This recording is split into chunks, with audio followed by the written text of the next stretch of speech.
This week, President Trump shifting his auto tariff policy into a different gear, telling supporters in Michigan the change will give U.S. car companies a little bit of a break. Yeah, so it's like many other tariff rules at this point. They shift here, they shift there, Mark. So here's the deal. I mean, if you're in the market to buy a car, what do we need to know here? It's a moving target, Troy. For the first time, the president did acknowledge that his triple-digit tariffs on China could cause higher prices and shortages of some consumer goods.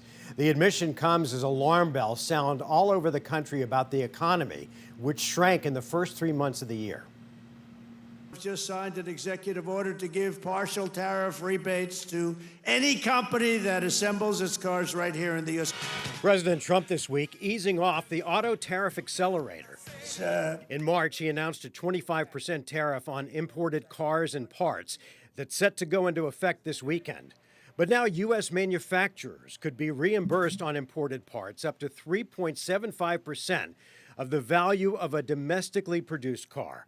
After a year, that would drop to 2.5%. It's barely any relief at all, and it only lasts for 2 years, and it only applies to automakers that assemble cars in the United States.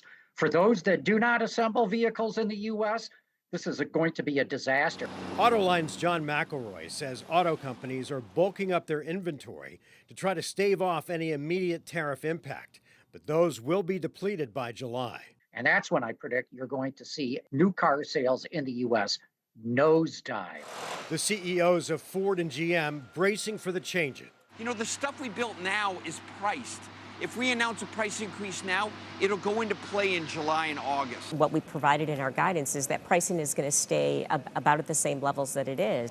But experts like McElroy estimate costs for a car could jump by thousands, depending on the model. That will cause car sales to go down, and in some cases, it's going to lead to layoffs. If I had to buy another car right now, whether it's new or used, I would rush out and try to buy it. And shipments from China to the U.S. will plummet next week as the impact of the tariffs leads companies to cut their import orders.